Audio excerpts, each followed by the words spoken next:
Peace, peace, peace. Good afternoon, good evening, wherever you are, and welcome to the Alchemist Lounge podcast, where we transform raw potential into lasting power. I'm your host, Dominique Rashad. Thank you again for joining. Today we have a very special guest. This is someone who I've known a very, very long time. He is an artist, illustrator. He is into animation. In fact, has gone from creating comic books on pencil and paper to being a published comic book author by the age of 12 at one of the largest comic book stores, especially on the East Coast, but maybe throughout the country, known as Tate's Comics. Um, he then went on to create animation shorts and long form content.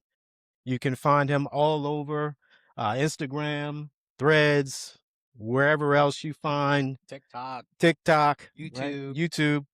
Um, so it is a great honor and privilege to be able to talk to him today to go through again his transformation from raw potential to lasting power, and what that all has entailed for him. Um, Before we get too far into the conversation, if anybody's out there wondering, they kind of look a little bit alike. I wonder. Nah, Yeah, let's get that out of the way. Yes, you are my son. guilty. Uh, Guilty. Welcome, Arion, to again the Alchemist Lounge. Just very, very grateful to be here. Yeah, very grateful to be the introduction, kickoff point to what is hopefully a very, very long, prosperous podcast full of tons of different creatives from all over the place. Yeah, great. Yeah, definitely. We're looking for others who would like to participate. This is a space for the creatives, wherever you are, whatever your field of endeavor, to join us and talk about, your journey um, as a person of great potential into someone who is forming and building and transforming into something more lasting long term. When we talk about alchemy, that is essentially what it is. It refers to the transmutation of base metal into gold. Again, something of maybe not perceived value into something of great and lasting value like gold. But we like to think of it more so spiritually, emotionally speaking, and that's what we come here to talk about in the Alchemist Lounge. So again, that's our backdrop. We serve to inspire, to entertain, and educate. I'm a former teacher, school teacher, and education is always something that no matter what my field of endeavor was or is, right, I've always found myself to be interested in sharing information and building on knowledge. So that's our goal with with the podcast. So hopefully we're able to achieve that with great guests like this. I know we can't go wrong. As always, I always think about what alchemy means to me, how I first became familiar with it. And of course, I'm very familiar with the book, The Alchemist, which I encourage everybody to go out and get. But my earliest introduction to alchemy didn't start with the book, it started with music, right? So I can think back to, the late 70s, early 80s, especially into the 90s and beyond. And for me, one of the more purest forms of alchemy that I've ever experienced is hip hop. So I always like to share. I've been collecting vinyls again. Ariane knows that I've gotten older and kind of it's nice to be able to go back to the old school and get vinyl. This was one of my favorite albums. This is A Tribe Called Quest. For those who don't know, this is the Midnight Marauders, excuse me, album. The artwork on here is just it's just amazing. Gorgeous. It's amazing, right? I mean, you're talking about clocks and time, which has its own kind of discussion when we talk about alchemy. We can get into that a little bit at some point. But in addition, it has all of these artists, right? In pictures in black and white. So DJs and rappers, front and back, right? From the early days up until the time when this was created. So you can see people. I mean, there's Ice-T's on the cover. I mean, he's still around doing his thing, right? But it goes into that more specifically, just who these people are as artists more so than what their rap name is and all that kind of stuff. So that's what's interesting about this. Another very interesting thing about this, and I want to talk about AI a little bit during the pod today. If you don't know, right, and you haven't heard this album, I suggest you do, because this character in the middle, right? This I don't know what really, if they ever really gave this character a name, but she somewhat is a tour guide, right? Throughout this entire album, right? She's got a voice that is very much like today's version of Siri, right? So she narrates the album throughout. So again, when I talk about alchemy, this is where it all starts for me, right? We had our version of Siri on the Midnight Marauders album, right? From Tribe Called Quest. And again, got this voice that, just stays with you throughout the album. And in between certain songs and sections of the album, you hear her talking, right? Mm. Right? Keep bouncing. Those of you who know, you know what I'm talking about. Earliest forms of alchemy, I always like to bring up some hip hop, because that's what it means to me, right? So with that kind of, I guess, as an intro, right? AI, right? Yes. So we want to talk about that. I'm gonna put a pin in that for a little bit. I'm gonna make you wait on that one, because I know you have a lot to say about that one. Oh, Right, right. So I know you have a lot to say about that. When you and I have talked about this stuff quite a bit, mm, I know you have a lot to say about AI and its impact. So let's hold off on that one. I want to go back to the early days, because as your dad, I kind of recognized pretty early on that you had somewhat of a gift, um, because you took to it without any prompting, and you stayed with it. You stuck with the pen and the pencil. You would invent stories. There weren't just things that you said, that you would write them down. Didn't spell it correctly, but as a former educator, I understood, oh, that's invented spelling. But you'd also have pictures that went along with it. And these weren't just pictures that were like scribble scrabble, as we've probably heard many, elders say when they look at children's art. These actually took shape and form and related very well to the story. So we've talked about, my observations kind of you, as a young child, and seeing that development, how exciting and thrilling that was for me. But we don't really get a chance to talk about it from your perspective, what you felt like during those times. So I want to give you the floor and ask you, kind of, I kind of recognized it early on, but when did you become uh, familiar, aware, conscious that maybe you had a special talent, or maybe you had a special gift that people might like or enjoy, or did that ever happen? Or, just kind of get into what was that like for you back then? yeah, sure. I guess for me, because it was so long ago, I was literally like tiniest of toddlers, like 2. Mhm.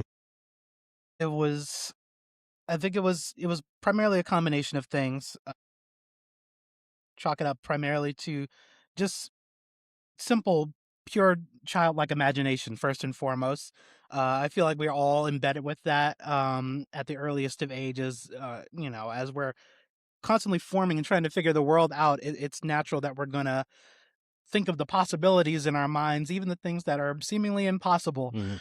Um, so I think natural childlike imagination just sparked me to want to, I guess, put a place for that, for what was in my head, for what was going on. I think, you know, obviously watching cartoons at the earliest of ages, SpongeBob, Did a lot of that. The Courage the Cowardly Dog, all Ed, Ed and Garfield. Eddie, Garfield, all of that. It captured little child me in a way that felt like I had to put this stuff down. Hmm. I had my own stories in my own head, or I just wanted to recite the stories that I had already read or had already Mhm. watched Mhm. in some way. So I just kind of kept doing that. Mhm. And, I chalk it up to you and mom constantly for basically granting me the ability to just go all out Mhm. in doing so. And from what you guys have told me, you had noticed over time that I was slowly but surely like improving on the form of the characters, Yep. and the shapes Yep. were becoming a little more accurate. I have the closest memories of Dory from Finding Nemo. Oh yeah. That Jeez. was one of my And favorite you wore us characters. out with that one. One of my Yeah. favorite characters of all time. Right. Still to this day, just something about it Mhm. just works for me. Maybe it's the neurodivergence, but We'll get into that too, though. No, but go ahead. Yeah, that's a good one. but yeah, just like drawing her and the other characters, you guys took notice of it, and I chalk it up to you and the fact that you guys didn't really tell me to stop. As much We as didn't. much printer paper as I did steal, You I'm did. guilty of that. Stole a lot of printer paper. We were looking around the house for printer paper and couldn't find any in the printer anymore next to the computer or the computer stand. But what we did find in your room was a bunch of printer paper stapled together, full of drawings. But can I say I like me some books? But yeah, you proceed. I interrupted you. Go ahead. But yeah, just the continuous support that you guys constantly gave as you realized that I guess I was slowly but surely like Yeah. getting better, like a homunculus slowly learning to talk Mhm. properly. It something about it just clicked with you, and it clicked with me. It made me happy. Mm. I could be stuck there on a desk for like hours, just to the point of you having to remind me to go to eat Yeah. lunch or Yeah. dinner. Uh, Yeah. yeah, I just felt like it was a combination of just the natural imagination and you guys just never really giving up on Yeah. seeing that through. I mean, I think you raise a good point, right? As parents, sometimes we can get in the way of kind of our children's ambitions, if we are too quick to put, I guess, boundaries around what you are or are not supposed to be doing. I think what worked well for us, you and I and mom, and later on your little brother, and our parenting is my former profession as a school teacher. This is well before you were born, but I had a particular strength with children. We called it an inclusive classroom back in those days. So I had a classroom full of, students at varying educational and learning styles and whatnot. But I always seemed to, and my principals and other teachers around me seemed to recognize that I was particularly good with students that, had special needs. And so I had children with, emotional disability, meaning they, would kind of just go off and just hit somebody suddenly out of nowhere. I had a student at one point with Down syndrome. Mhm. I'll never forget him. One of the ways in which I would calm him down was to give him bubble. It is addictive. I Once get it. he's got the bubble wrap, he I was get it. calm, he was quiet, right? So I began to learn about children and their learning styles well before you were born. I remember having another little girl who was particularly challenging because I believe I was a first grade teacher at the time. And she was labeled what we call selective mute, right? Meaning she wouldn't talk, Mm. right? Not that she couldn't talk, she Yeah, would not talk, right? In it's an class. active choice, right? An active choice of hers not to speak. Right now, I'm her teacher. I have to teach her how to read, and I have to evaluate, can she read and can she Sure. perform. Right. But here's a child that won't talk. So of course I go to her parents and and say, hey, what's going on? They're like, well, she talks all the time at home. We can't shut her up. Like, well, she doesn't talk here at all. She did have one little friend who seemed to make her giggle or smile, so you could hear every so often. But she would not talk. So I'm trying to Mm. get everybody in the class to read and evaluate. Couldn't do it. So the creative in me started to think, right? What do I do? How do I get this person who doesn't speak to speak? You know what I did? Her mom says she talks a lot at home. I'm going to send her a tape recorder and I'm going to send her her assignment, her reading assignment. I'm going to have her record herself at home reading and see if she'll do it. It worked. Mm. It worked. Huh. Right. So I learned as a teacher again to, build on what I had, use what was available to me, and take opportunities where maybe that's not what I was supposed to do. I really didn't ask permission, but I went ahead and did it, and it actually worked. Um, so again, I think I was open to saying yes. By the time that you were born, I was, aware, self-aware one, and then as a little bit more aware as a parent because of my former role as a teacher with children with, special needs. Right. Right. So I'm glad you mentioned that, and I'm glad it was helpful. I'm sure I screwed up in other ways that we don't want to mention on this podcast. We'll talk about that separately. But be that as it may. So, you know, thinking back again, us giving you permission, yes, we did. Um, but again, I'm a former school teacher, and not every school teacher is as open, right, to letting people do what makes them happy. Very true. Right? So, yes, we may have allowed it, but can you speak a little bit about what it was like for you as a student? in certain classrooms where, that's not, you ain't supposed to be doing that, bro. I guess after a certain point, it just kind of felt natural for me to want to draw. It was almost instinctual, really. You know, if I had an idea, it was at some point it was destined that I was going to eventually put it down somewhere, Right. some way, somehow. That included school. School did not stop me. It did not. It did not, as much as they very oh so graciously tried. Teachers and staff very quickly realized that not only was it just something that I was going to do regardless. Mhm. I'm grateful that I think I had some decent teachers that did actually help me along, in recognizing that that was something that I just had kind of built into me. Mhm. Um, but for those that didn't, I mean, bless their hearts, they did what they They could. It's their tried. job. It was very much their job, They tried. and well, I made it a little more difficult, but not out of trying. Mhm. Yeah. No. As far as I remember. No, I don't, and you bring up a good point. I mean, I don't believe it was intentional on your part, and I think that after a while, we would have meetings with the administrators and your teachers, um, and we came to some conclusions. Although you've never been kind of formally diagnosed with ADHD or ADD or any of those labels, um, I did take you to a kind of an independent child therapist, if you will, Hmm. and it was inconclusive because I believe at that time you were only like 6 or 7 years old, right? And Sure. so she couldn't determine where you were on the spectrum, off the spectrum at that particular time. But what we were able to do was we were able to convince your teachers, hey, is there a way to allow him the space and opportunity to draw so long as he gets X amount of things done in X amount of time? So we put parameters together working with your teachers, and yeah, I mean, we got through it. There were some of your teachers, though, in particular, who were really fantastic. Yeah, absolutely. Got a shout out to Miss Shupnick, my second grade teacher. She was absolutely phenomenal. Hmm. I equate her to like a older day 2000s era Miss Rachel. Mm, If you could compare it to someone, just incredibly sensitive to every child's needs. Just very understanding, very empathetic, always knew how to keep the fun going hmm, constantly, hmm. to the point where any lesson that she was teaching, I don't even think I fully remember all of them, but I do remember the fun that she encapsulated within Right, those lessons. right, She made it seem so effortless. yeah, She just made it didn't feel like a separation between the assignment and the personality of the teacher. It was right, one and the same, right. at least as far as how she handled it. And I think for her, I don't know if this was for every student, Hmm.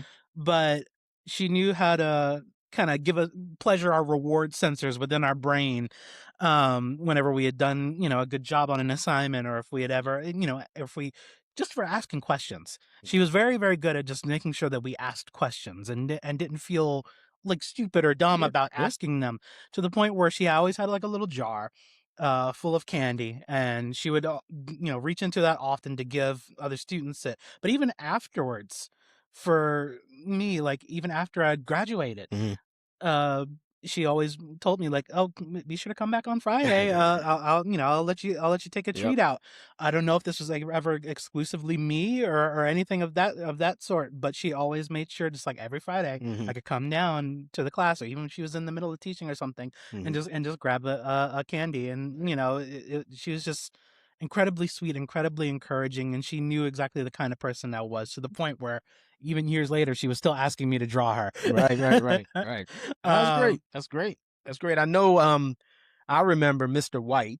Yes, He was your art teacher, elementary school art teacher, and absolutely. he and I would talk, you know, about you as I would with all of your teachers. I have relationships with each one of them, but his and mine was a unique one in the sense that at that time I was a former teacher. Yes. He was still a school teacher, but elementary school teacher, and black and male, Mhm. which is quite rare Sure. in certain parts of the country to have male black teachers in this generation, or I guess in that part you were early 2000s, In 2000s 2000s, especially.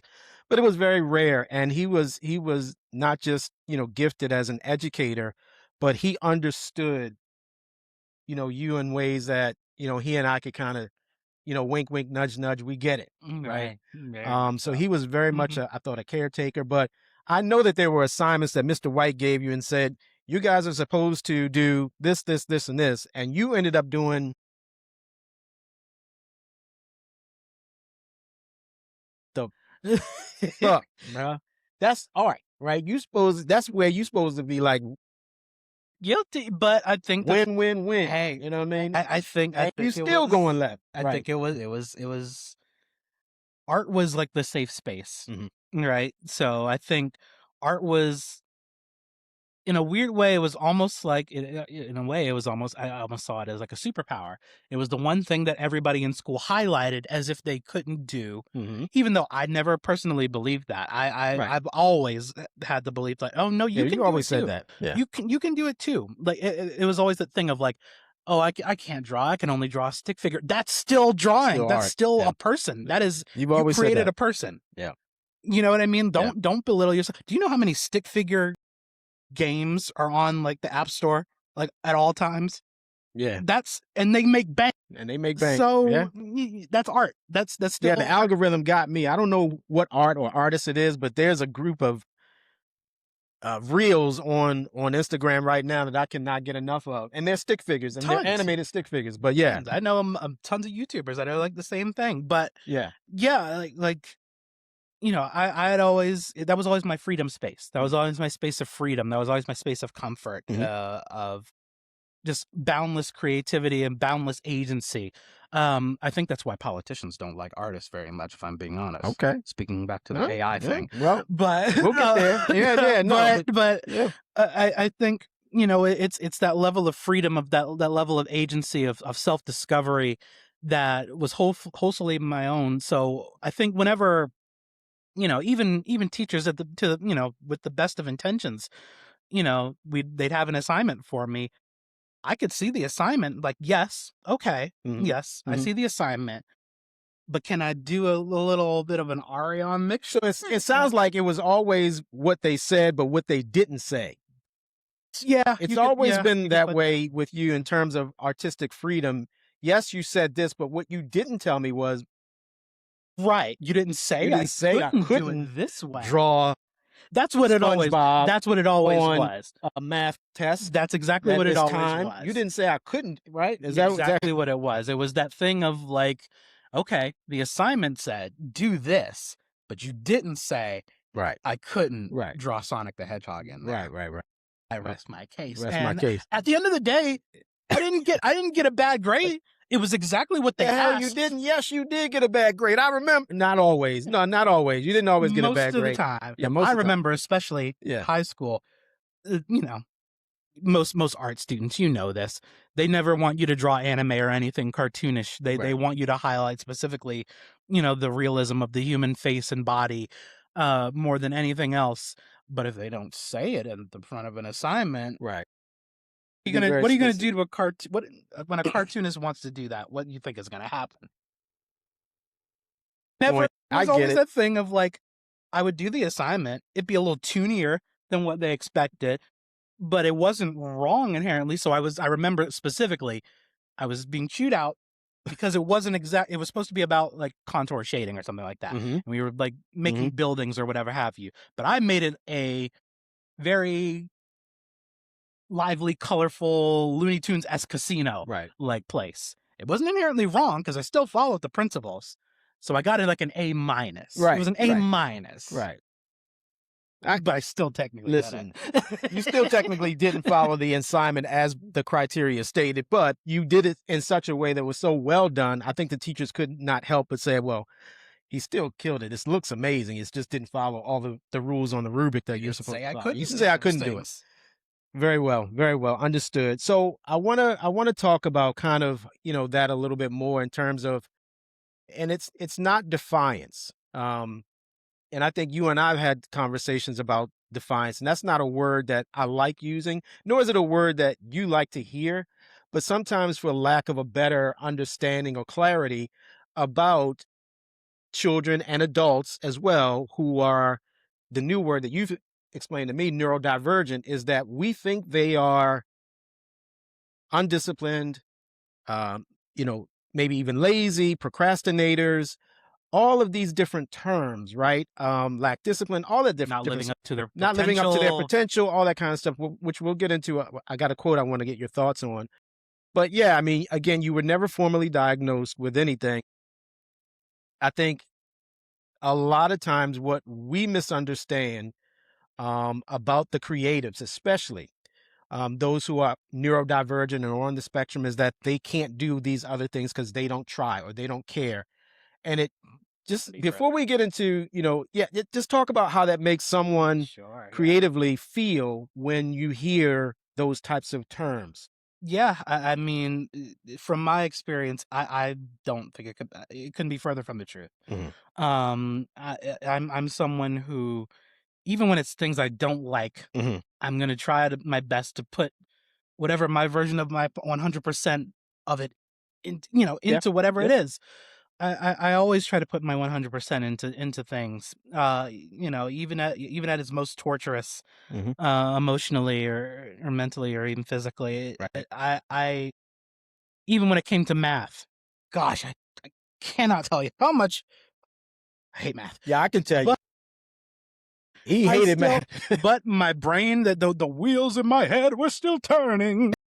So regardless, You were trying. I tried. I genuinely tried. And even when it came to, again, doing these assignments, even the art-based assignments, I was still doing them.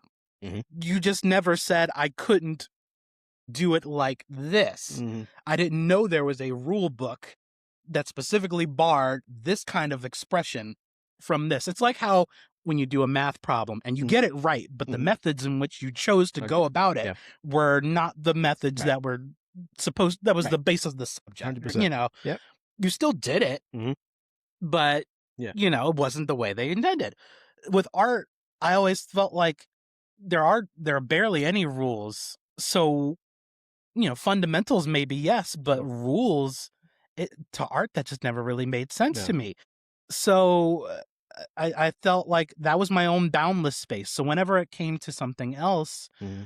especially, or even when authority was imposed onto me Yep. with art, I would respect, of course, every teacher that came across, that came across me in my work. But there was always something in the back of my mind that felt like I had to express myself in this way. This is the deepest version of who I am. Right. I can't fake that. I cannot fake the effort that I put in. So to And you do still, put a lot of effort. Let me just say, as somebody who observed you working, your work ethic, particularly with, your talent and skill. Sometimes people with a particular talent and skill, because they know they have it, they kind of, they get complacent about it. sure, Nah, you sure. work your ass off. You put in a lot of time, a lot of effort, a lot of energy, not just in the doing of the thing. What impress what is also impressive about you is that you actually study this stuff, right? Every day I You hate this. actually put in the effort to do research, to understand how different styles, right, work and why they work and what artists inspire you. It always blows my mind, like who? But these types of people. I can remember when you were little, we would go to Barnes and Noble. We spent a lot of times in Barnes and Noble. Favorite place. Very hard to tell a kid no when they're asking to go to a bookstore. You weren't asking for Jordans and none of that shit. No, I know. But you did want to go to the bookstore a lot, and so we took you a lot, and you would go in there and you would make a beeline to the section. It's almost like you knew where to find what you were looking for, and you would come away with stacks of books. Who were some of your influences? Do you remember? Yeah. So I mean, quite a few. I mean, when it came to comics, I know specifically it was definitely like the likes of Jim Davis, creator of Garfield, Mhm, Charles Schultz, the creator of Peanuts. mhm, Those were art timeless classics to this day. mhm. Everybody knows them. I think Garfield, especially, something about that dry, sarcastic humor Yeah. and the expression and just the expressive drawings that really captivated me, Mhm, particularly. So anytime, like, those little, like, DVDs back in the day. They used to have little special features on them. And when it came to like those live action Garfield movies with Bill Murray in them, what they had were boundless little documentaries and interviews about Jim Davis going on about the creation of the character and stuff like that. That stuff really captivated me. Of course, I wanted to know everything about how this character was made, what the mindset going into, what was going into Jim's head when it came to, choosing this cat over, because originally it was supposed to be about John. It was supposed to be more autobiographical in a sense. But then Garfield was just the more popular thing. So it was like, oh, let's focus on this cat. And he was like, See, okay. only a real artist would know something like that. Now, I've known Garfield since way before you were even born. I didn't know that shit, that it was supposed to be about John. I thought it was the cat and the cat all along. But that goes to the point of you being very intentional about getting into the details of it. And only a real artist and somebody who is like you could understand that. So good for you. Kudos to you. I remember um, you had an almost encyclopedic knowledge of the writing, who the artists were, who the directors were. So it was always been mind blowing that you could remember with such detail, not just the movie itself, but the backstory behind it, and get into all that kind of stuff. So Yeah. really impressive. Again, this concept of neurodivergence, again, for people that are non-neurodivergent, I don't think they go to the level of depth sometimes that someone who is quote unquote on the spectrum or whatever does. So again, for those of you out there who are faced with these with any uncertainty or some labels that you don't feel comfortable with, I think it's refreshing to know, coming from someone, again, who's very well accomplished. It hasn't always been easy, No, not at all. right? But still, here you are, right? Hey, Impressive. standing. Yeah, still standing. I want to shift gears a little bit. Well, yeah, let's talk a little bit about, kind of, you mentioned DVDs. So you're kind of dating your I had Sure. albums, vinyl, right? Of course. And that's coming right back It's around. coming See back that? around. You mentioned DVDs, right? Right. And that's kind of old now, right? Unfortunately, Amazingly, right? as much I as gotten me and my old. girlfriend like to say otherwise, no, we're old. Yeah, you're old. We're old. You're old. And now things have transformed to 100% digital. Well, not shouldn't say 100% digital, but yeah, there's a lot less DVDs. People don't watch DVDs Sure. anymore. People don't even the video games that you played that I, remember us going, we would rent them sometimes from Blockbuster. Oh, yeah. You get the hard copy of it and come on. A Yeah. Red Box, GameStop. Now you got to get it out of the cloud, right? GameStop is full of Funko Pops now. You see that. Right. There's no more video games. It's crazy, right? Um, but yeah, the world is changing and evolving, to the point now where someone like you who puts a lot of time and a lot of energy into every stroke and every detail, even though you're using a digital pad, right? Sure. You Of have course. a Cintiq, Right. which is a digital pad, and you're drawing everything digitally, but it's very painstaking. The All by time hand it's still. all by hand still, right? And then somewhere along the line, they started to say, well, AI can do this and AI can do that, right? Hmm. Um, Okay. so are you calling BS? Yeah. I will talk about it then. Call it So, BS. I mean, hey, look. So, all my artists, you know this. Voice artists, visual artists, you guys know this. Filmmakers, you all know exactly what we're kind of going through right now. It's the feeling that, at the very least, when it came to digital art, Mhm. digital is the front of the term, yes. But at the end of the day, a lot of that is still by hand. A lot of that is still deliberate pressing of, Right. pressing of certain keys, of You still have a strokes, pen. still strokes, Yeah. still modeling, even with 3D animation. That's basically sculpting. That is modern day sculpting, just without any clay, without any rock. You're, at the end of the day, the topography of the character is still yours. At the end of the day, the rigging of the character is still yours to control. It's one of those things where, at this point, they're asking for us to remove ourselves almost entirely with the only slightest of human interaction being typing it in, Right. and maybe giving a photo reference. It's and to say that that supposedly outclasses us is interesting because what it's actually doing in inverse is actually making people not want to do much of anything at What do you mean? all. How do you, In explain in that to the me again? in the sense that I mean, That's most tech bros okay. will tell you Hmm. that's what they rub it in your face. Really? That's what they Okay. love to do. They want supposedly Mm. for us to be out of the picture so that they can make their profits. Right. So to make everything as convenient as possible, actively right Faster. now, Yeah. faster. Right now, YouTube, they got caught recently because they're literally erasing handmade subtitles, handwritten subtitles Hmm. from videos, decades old videos, Mm. and replacing it with their own AI based Wow. captions. Why is that? I have some theories, some game theories. Shout out to Matt Pat. That, well, to make AI seem superior, Mm. wouldn't it be more advantageous to get rid of the Hmm. human made Let's erase subtitles? that.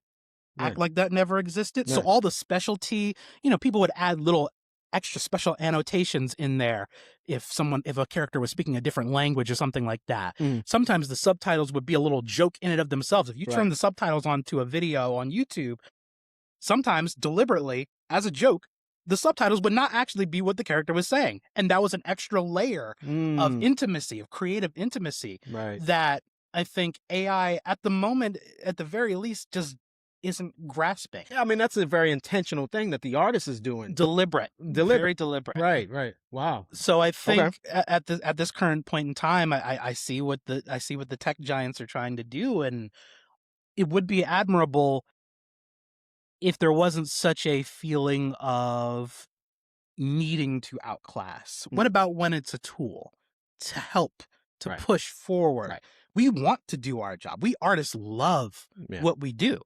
This isn't a chore for any of us. Mm. This isn't maintenance. We've built these years worth of skill because we want Right. it. So to You're not driven by profit. not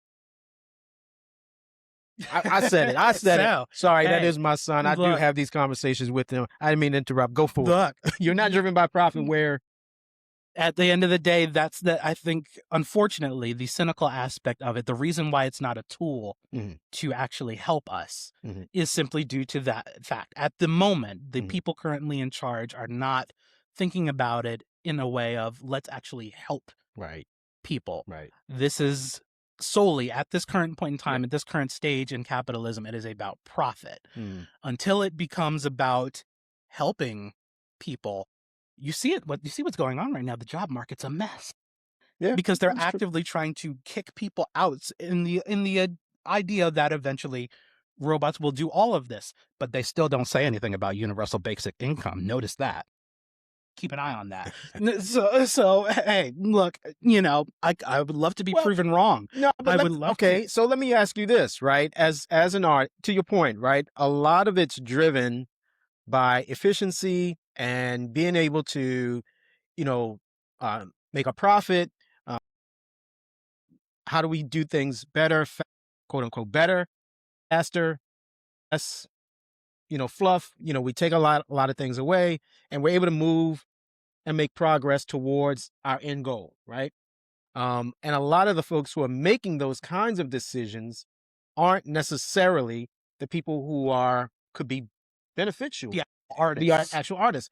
So, what are your thoughts on as an artist? Would you ever be be interested in being or having a seat at the table with corporate to say, hey, listen, as an artist, let me tell you what AI should or shouldn't be able to do. One Let hundred me tell percent. you how it would help me and my peers. Would Percent. So one of the things that Pixar always used to, the folks at Pixar always used to champion was you? was specifically the quote, "Art inspires technology, technology inspires the art."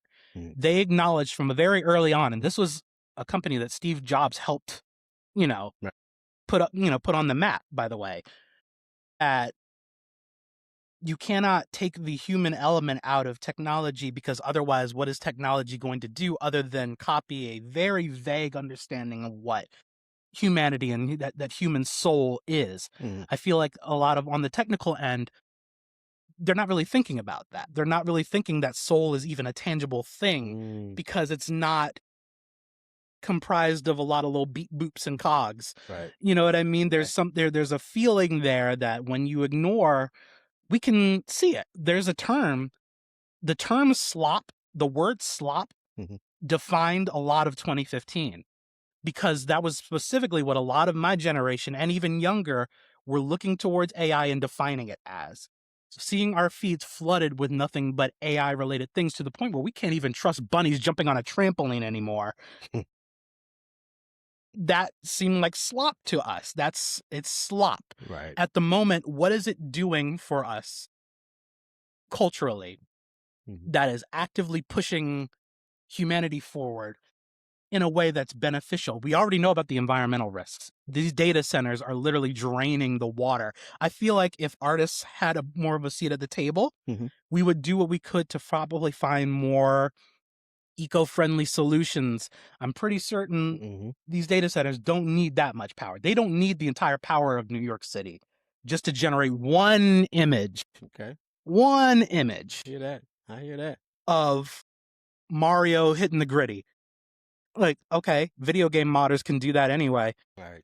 Right. And they do that by hand. They Right. still have to do that I hear. themselves. They still have Right. to program that themselves. That's the human aspect and the technological aspect being married. Mhm. I think that's, at the end of the day, I think that's what we want. I think what we want is the innate existence of the technology is not inherently the problem. Mhm. It is very much the lack of a marriage between humanity and machinery that is ringing way too many sci-fi bells that many human writers and artists Mm. have been trying to caution us Mm. about Mm. for years. Right. You remember Wally with that giant Yep. landfill on Earth and the fact that everybody had to be up in space? And when they were all in space, what were they? They were in chairs, Mm. doing nothing, Right. scrolling endlessly, Can't till a move it. little robot had to be the one to bring the humanity back. Brilliant. Yeah. So, do we really want to go that route? Right. I don't think I want Earth to be a giant landfill because Right. all the AI ate up all the water. I don't Right. think so. Mm. I Mm. think there's a way we can marry both, and I await to see what happens when the people in power are either shifting or are inviting, the humanities to the table Yeah, to I do mean, I so. think it's people like you, and the artist community. I know that you are highly engaged, in the artist community. You guys spend quite a bit of time, speaking. I can hear you and Catherine, which we'll Mhm. talk about in a minute. Sometimes speaking about different things. I know there's a lot of conversation going on there. I guess the challenge would be though, how do you take the passion, the desire for more of a soul and more humanity into that? How do you get a seat at that table, to be able to make the positive impact that you need to make? I Sure. mean, I think it's important, but then, how and where do you go about doing that? You know, So go ahead. I brought up shout out to Matt Pat. Everyone on my side of the Mm. generational pool, you'll know who that is. Game theory, film theory, that guy. Incredible mind. Very very intellectually just always running. He was a theorizer for video games and movies and food and clothing for a good while. He's retired now, but that legacy that he left inspired a lot of us to think critically about, you know, the way we treat each other, about the way we look at art. Specifically, I think, people talk about how we might be in a bit of a media literacy crisis right now. Matt Pat was doing what he could to make sure that that didn't happen. Okay. He Yep. was always, even when people thought, oh, that theory, it's not that deep. The story's not that deep. He would always be that deep. Mm. He would always look for any sign that maybe the story in a movie or a TV show or a game was a little deeper than what was on the innate surface of it. Mm. He has always been a huge advocate for the technology marrying the arts. Okay. Him being a creative himself, he was in theater before he ended up being a YouTuber. Um, he understood that very, very well, and the intricacies that go into marrying both. Uh, Recently, well, I mean, I want to say like last year primarily, Mhm. he tried to form a caucus within the United States government to advocate for online creatives. To specifically, he and his wife Stephanie actively went in to create a caucus built on supporting the arts, even within the digital age. And it seemed like from, you know, him standing on a podium Mhm. outside talking to with a bunch of, White House congressmen and women, that he was going to make some headway. Mhm. Unfortunately, that wasn't the case. Mm. Mm. All I remember seeing was a video, and I showed Catherine this, my girlfriend. I showed, like, oh yeah, that's MatPat. That's the guy. That's our YouTuber. That's the YouTuber guy we used to Right. watch all the time when we were little. And now he's potentially a U.S. congressman advocating for our rights as artists. Right. That's awesome. That's amazing. We Mhm. thought we were safe. We thought we were like, Uh-huh. this AI slop problem might just be about over. Right. But clearly something happened. Yeah. Um, Within the cog of the machine of government, it seemed as though he Right. had been turned down. Mhm. Or maybe it wasn't the right people in the room at the time, and not enough advocates currently, in the Mhm. room. Mhm. Yeah. Something about it stopped his progress. Mm. So I think right now, I think in a generational sense, we're in a space where a lot of the old guards who don't necessarily have the best interests of the people currently are still trying to cling to power. Right. They're still trying to Right. cling to whatever the old ways mean, even with the new technology that we're grappled with. I feel like at this current point in time, we're screaming, we're begging, we're knocking on the door, knocking on the glass for change to happen, for humanitarian change to happen. And at this current point in time, the best way we can do that is not within the system. I Mm. think at this Mm. point in time, you know, cartoons. What's going on with cartoon? HBO is a mess right now. Right. What is going on at Warner Brothers? Right. It's a mess. Right. Tons of projects. There was a Batgirl movie that was supposed to come out that got canceled. Tons of Looney Tunes projects, aside from Space Jam, because it had LeBron James in it, canceled Right. out the gate. Like, Yeah. do they not realize that we like these characters and like these stories anymore? No, they were all tax write. They were written off for taxes. Mm. Mm. Again, it's the corporate Yeah. interfering with the art. We want it to be married. For I think I want to say in the 2000s, I think we did a pretty decent Decent job job of it. of Yeah. marrying both. Right. As a 2000s kid, Yeah. I can say that I think we married things pretty well. Mhm. I feel like right now things are shifting a little too hard in the we don't care about your feelings. Yeah. We're gonna care about this money right here, as if money wasn't already a made up, fantasized concept. Again, you're not inspired by that. Yeah. Interesting. Yeah. Okay, so Yeah. yeah, I feel like right now, But when you say outside of that, where I think you were kind of getting at, yeah, operating sort of outside of the system. Kind of tell me what does that exactly mean? How does that work? Are you currently, is that what you're saying the artist community is already doing? I think It that's needs what to we've. continue I to do think that? that's what we've been building up to since the 2000s, Okay. right? I think since the internet really took off in its current form, but even then, even back in the 2000s, it was a little different, where it was sort of a wild west, Mhm.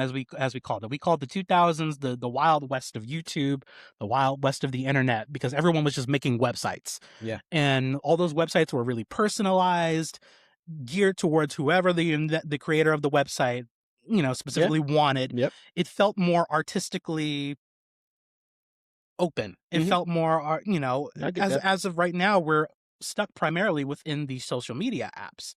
A lot of our generation, I think, we're feeling the kind of stranglehold that's having on our creativity. Okay. Where at the moment, if you have Instagram, Twitter, kind of Facebook, but we Mhm. know that's mostly for our family.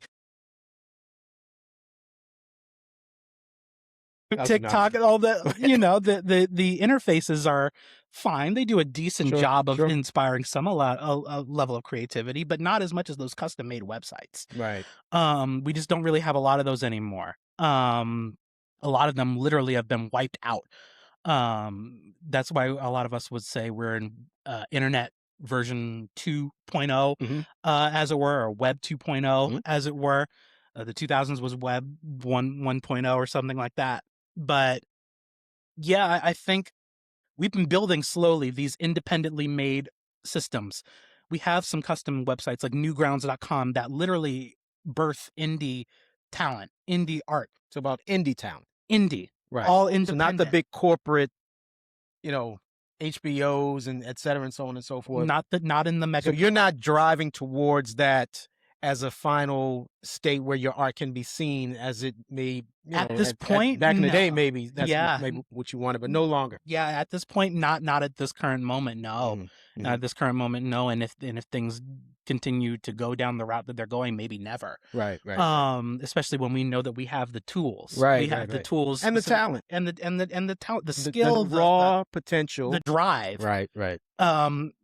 Shout out to all my friends at Glitch Productions right now. One of the biggest, if not the biggest, independent animation studio right now. All of the most popular cartoons are from them right now. Spindle Horse right now with Hell of a Boss and Has Been Hotel. All of those are independently crafted studios by like one or two people at the helm at first. And a lot of them started off on YouTube. Yeah. Vivian Medrano, she was just an indie animator on YouTube making music videos to Kesha songs, just on her own with her own characters and her own colorful style. Um, Everyone at Glitch Productions, they started off making little Mario parodies online. And then those Mario parodies got really, really popular. And then they started, okay, what if we take what we've built here, these two brothers, what do we take what we've built here and we give that space to other artists? So now you have the Amazing Digital Circus. Mm. Now you have the Gaslight District, Knights of Guinevere, all Knights of Guinevere, by the way, good biting commentary on the nature of Disney as a monopoly right now, coming from one of Disney's own former artists. Wow. Okay. Who clearly went in bright-eyed, bushy-tailed Sure. about working at Disney, the Mickey Mouse Princess Corporation. Corporate has a way of And smacking you then, around. Like, as she no. was working on her own show, she got a little too queer for them. Mm, And what do you know? she's out. We're suspecting that, combined with a few other things, is probably why the Owl House did not last as long as she wanted.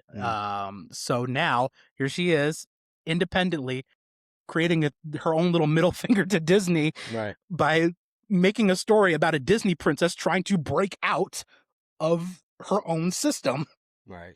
of her own giant planet-wide amusement park system. Right. So, I think a lot of us have that same dream of wanting to go Yeah. corporate because we thought that was the only way. Thought that was the only way. You know what it reminds me of? You know what it reminds me of? Hip hop.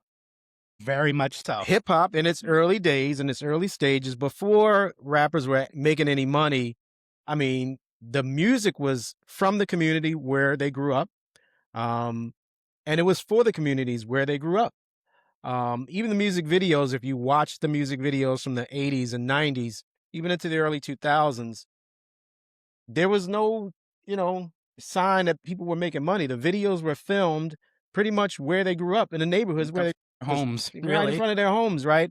And at some point, things began to turn where corporate, kind of said, well, we see an opportunity to make money. Let's give you this. Let's advance you here. Let's make it look like you're making money.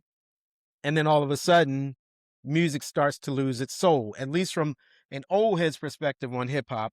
I Sure. feel as though our music, hip hop, and R&B as well, has kind of lost its soul. Something It's gone the way of something is in the water that's not. It just quite doesn't. It doesn't feel. tasting the same. It doesn't feel right. It doesn't feel the same.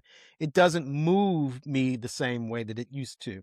And so, yeah, I think that what you're describing sounds a lot like hip hop in a lot of ways. What I Sure. will tell you is someone who is, almost 30 years my younger or junior, the way that hip hop is starting to feel again, it's starting to feel a little bit more like it used to.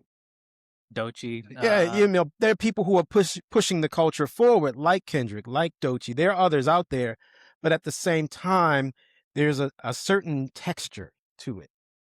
In other words, Sure. there's a feel to it, and you can sense that people are being genuine about what it is they're putting out. It doesn't feel like you can pop it in the microwave, press a few buttons, and then it comes out hot. I think that's It doesn't feel that way. I think that's a general movement So there's happening. hope for Absolutely. art, right? Absolutely. I think there's a general movement, I think, right now from the creative side of things. Mhm. I don't know if the general public has necessarily caught on just yet, but I think they're going to. I think I see the puzzle pieces Yeah, moving in place yeah. where I think after a certain point in time, somewhere in the 2010s, Right. or maybe kind of as we were exiting out of it, maybe it was COVID, where the act of trying really hard to Mhm. achieve something that Right. really meant something to you, or being genuine in a general sense, it was kind of looked down upon. Mm. There almost cringe culture, as we call it.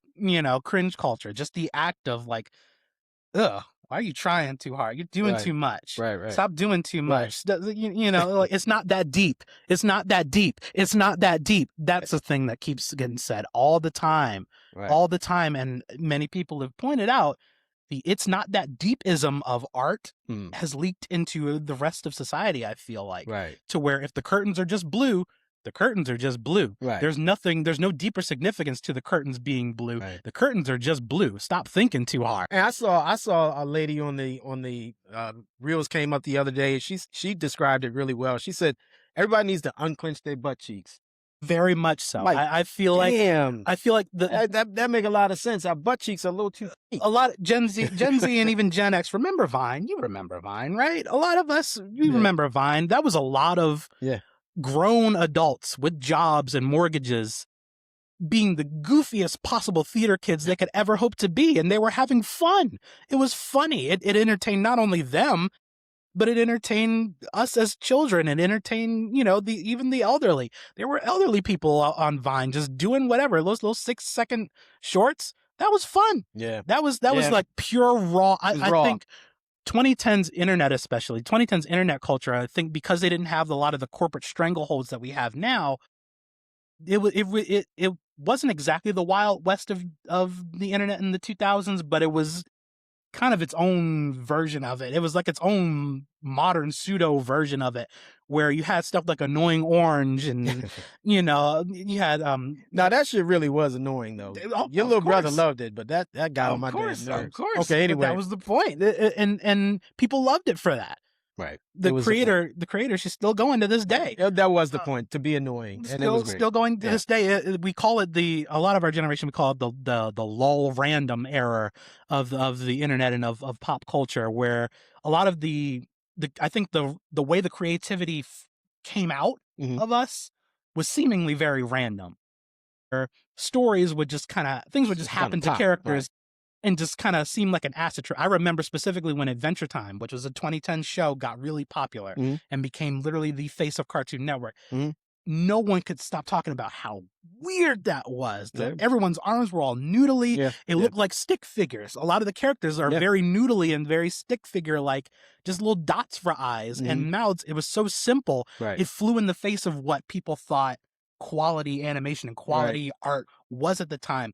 And yet here it is with one of the deepest, best possible depictions of like what it's like living with an old family member with dementia you've ever seen in your life.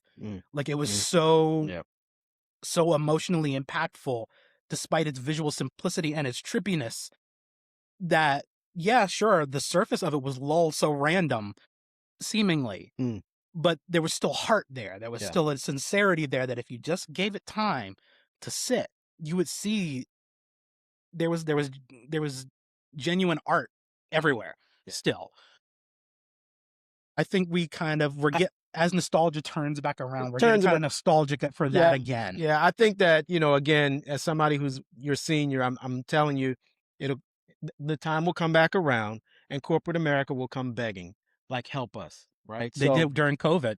Yeah, exactly. So, which leads me to something that I think is, appropriate given the conversation about, how you envisioned yourself one day becoming an artist who works for kind of a thing. And I supported you in that, and whatever you decide to do, I'll continue to support if you, continue to want to go down that path.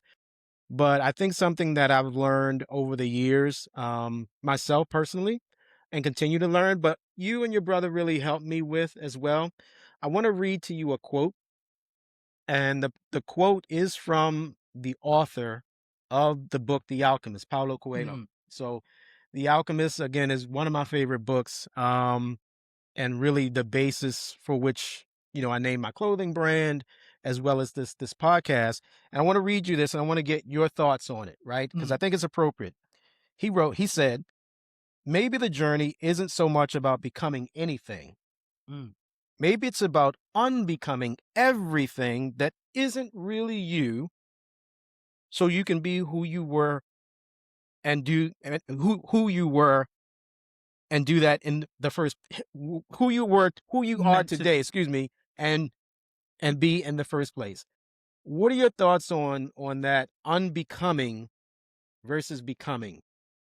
Right. Yeah. So yeah, becoming who you were meant to be through all the, Right. the kind of, yeah, the trials and tribulations that, that Mhm. life kind of throws at you. I think for a lot of us with struggling with neurodivergence or perceived neurodivergence, Mhm. I think Mhm. that's something we've kind of had to battle. Mhm. We've had to battle that a lot. Just the desire to be ourselves because, you know, we felt like, at least personally, there wasn't anything inherently wrong with us just wanting to innocently exist Right. as ourselves, but the way our minds work Yeah. Very different. didn't fit within the boxes of what society deemed as normal, um, to the point of cringe culture. Again, we were the ones that were being cringed at, Right. because we would unapologetically, Yeah.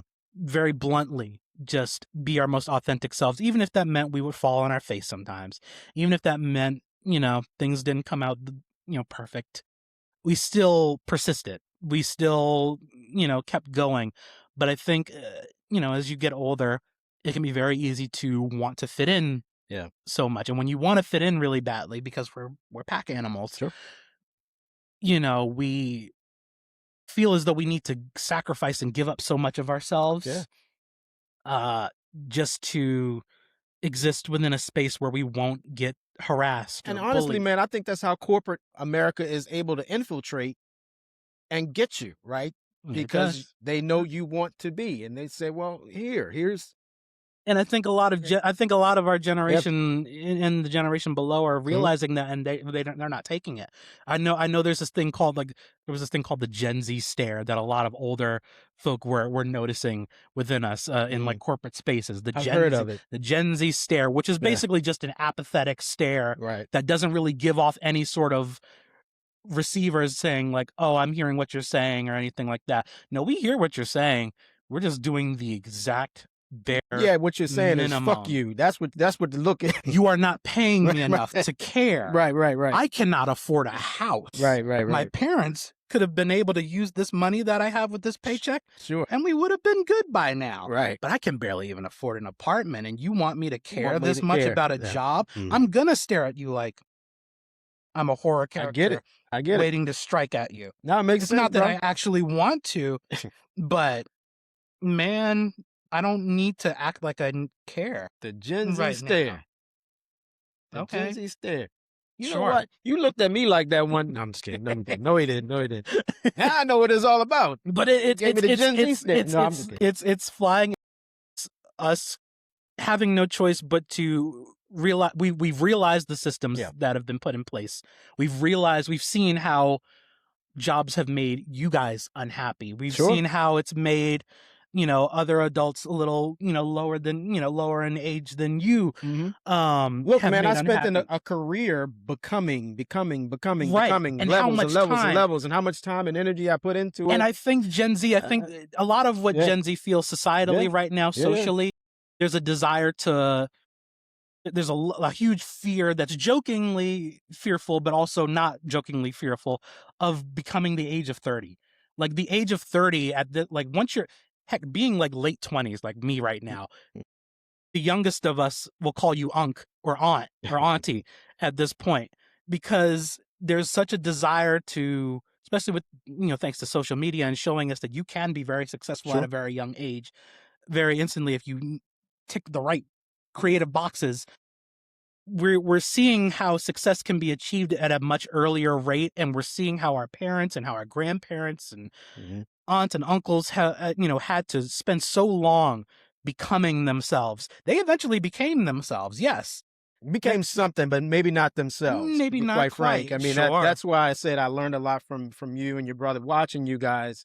Um, Look, I've been in corporate America for a very, very, very long time, and what I've learned is that you probably heard people say, "I wouldn't wish this on my worst enemy," kind of a Sure. thing. Kid, man, say something, bro. I love you. I love you so much that I don't want you to go near corporate America.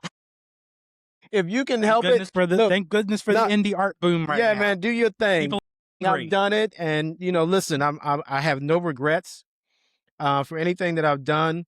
But at this stage where I am in my life now, I feel more alive when I'm doing stuff like this. This feels a little bit more like, well, a lot more, excuse me, like what I did when I was a school teacher, where I wasn't making a lot of money, to be quite frank, Sure. but I felt rewarded. It was art for art's It, sake, and it, you still felt and I it. still felt it. And even when I got into corporate America, I always kind of found myself in and around training, teaching, educating, The uplifting, stuff that you inspire. still I still kind of Mhm. do, right? So again, it's not always about becoming, it's about unbecoming all the bullshit, right?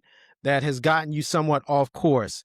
And listen, again, I raised you on a corporate America salary, right? So I have nothing against it, but what I do say is that authenticity is everything. Being magnanimous and altruistic is everything. Your soul matters. And if somebody can't afford to or doesn't understand why you should be paid for that, why that's not valued, right? Why they don't want you to enter into the conversation and Right. have a seat at the table, then you know what? We just gotta make our You own just got to table. make your own table. At that point, to your point, the indie artists have to continue to push the envelope and do your thing.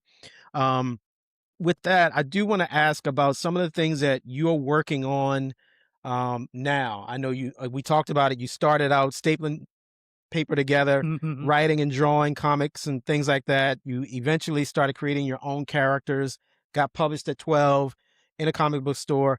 You've now gone on, you're doing animation, so you're animating your very own characters. You're reimagining, you built teams where you're the project manager and you've got voice actors and musicians and writers and Yeah. all that kind of stuff kind of on staff and on payroll even. Hey, Um, guys. yeah, what up, though?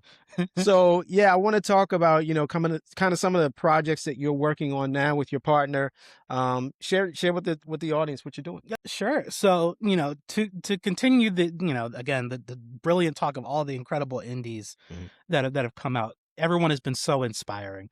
Just the internet in general, and just that no holds barred level of creativity has always been inspiring. Ever since I could hold a phone, Right. that had internet access to it. I think, especially now, I want to say it was definitely because of Has Been Hotel, which I think was 2017, if I remember right, Mm.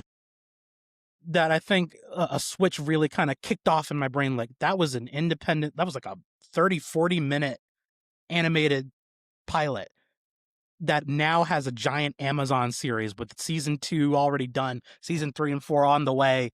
Like, that's huge. Right. Corporate America had to come to that show because of how much it blew up online.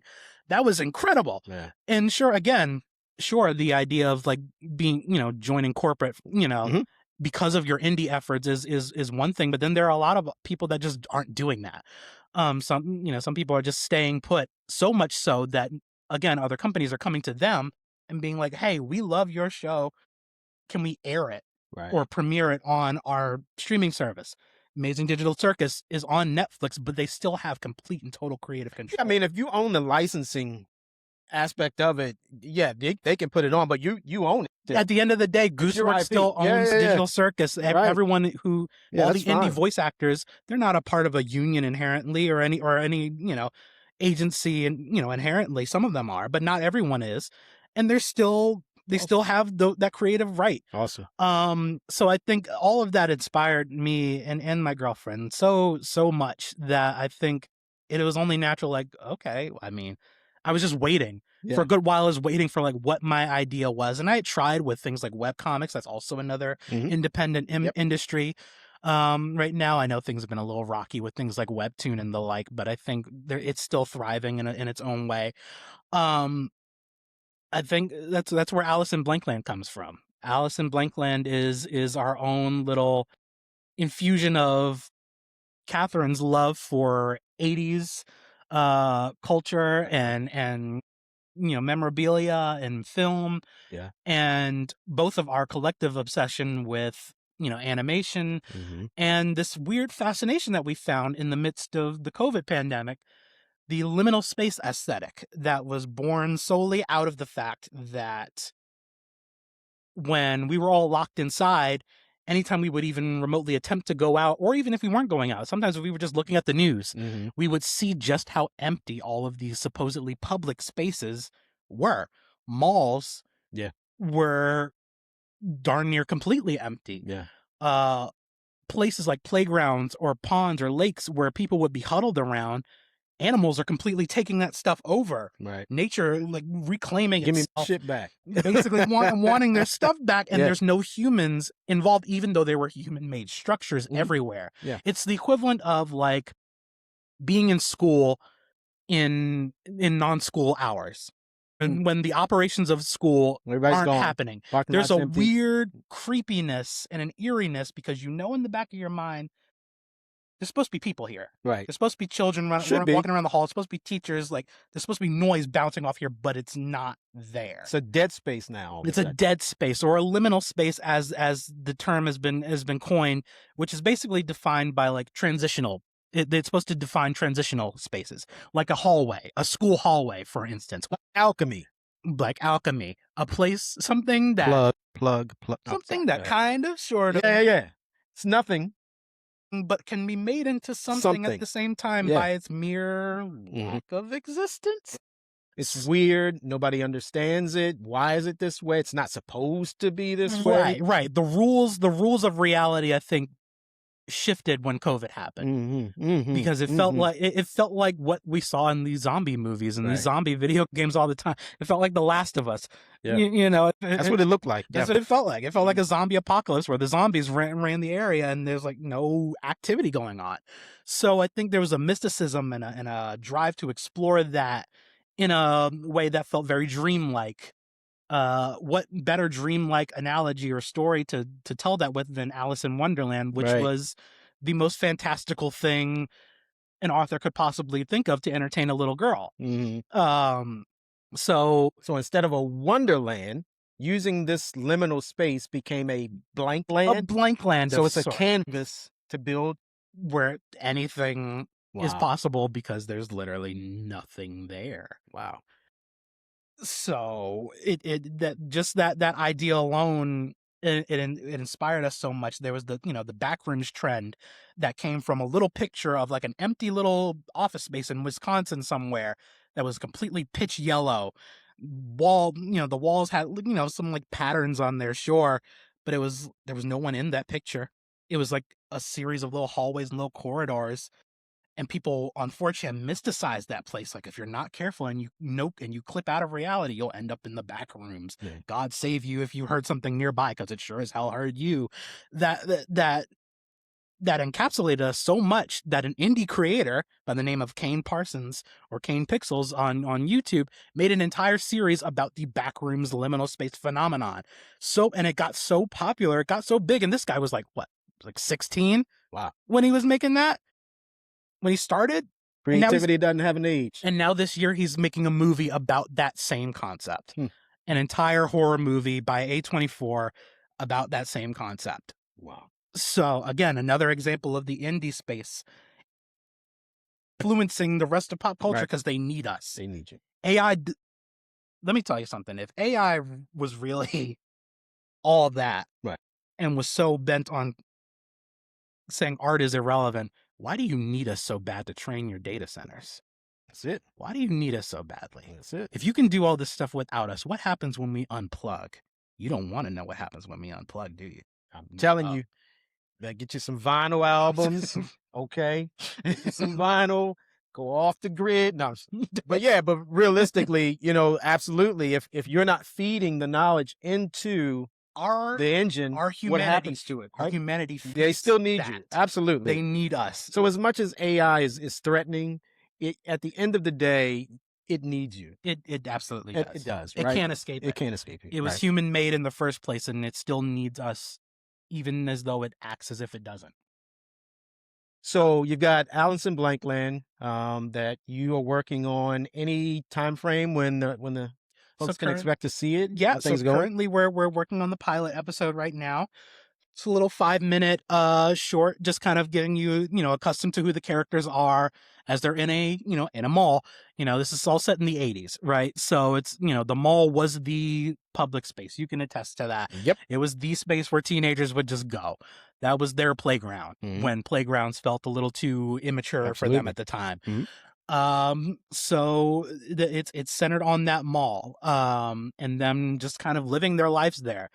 If you loved Ed, Ed and Eddie, if you loved Peanuts, if you loved Home Alone, Mhm. Mhm. anything that kind of centered on the day in the life of kids and teenagers is kind of being themselves. Yeah. That's the energy that the pilot is supposed to kind of exemplify before we get into all the paranormal supernatural stuff Gotcha. with Gotcha. Blank Land, Gotcha. just to Okay. show you what happens when all the humanity is within that place of the mall, so that when it's time to get supernatural, you get to see what happens when we take that humanity away. Mm. Wow. Fascinating. So Fascinating. we're we're So we're looking for the a pilot, and then fall release at its most generous, due to me currently being as indie as a bird out in the air. let's get it. It could potentially be a little faster. I've been able to post so much more frequently Good. every single day Good. now Good for you. to really garner up the audience necessary to launch merch and things like that. You know, working at Walmart late in the hours of the night, Yeah.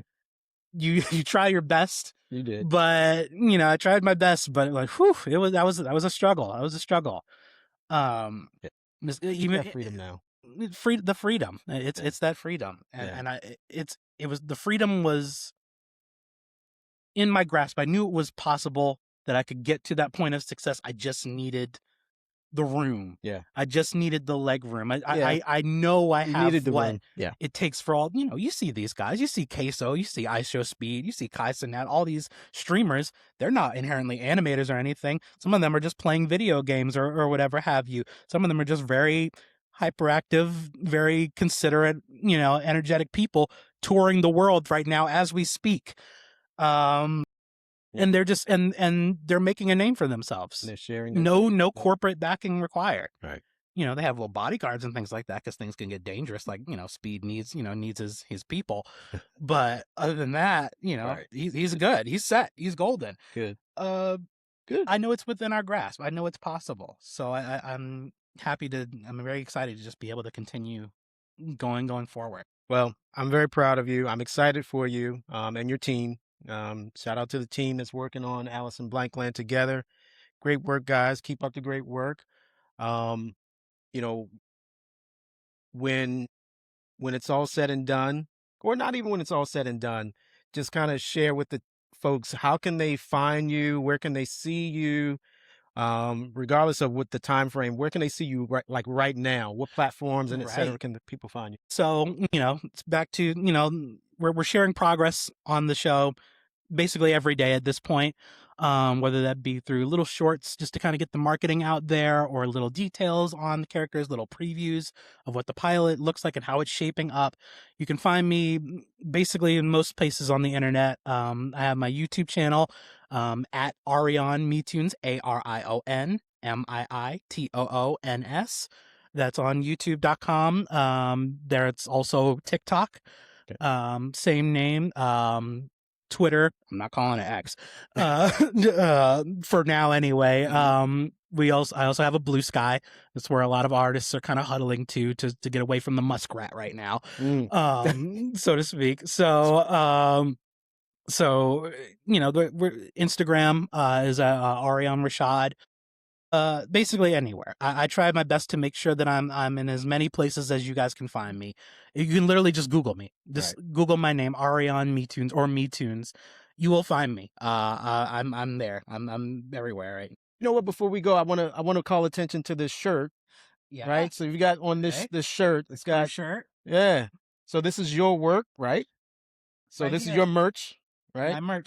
Absolutely.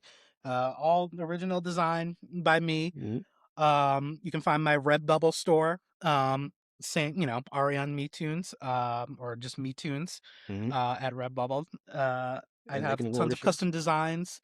We're getting a new Alice in Blankland line of clothing out. I know a lot of you guys. I saw that a response on Instagram. You guys love Moth.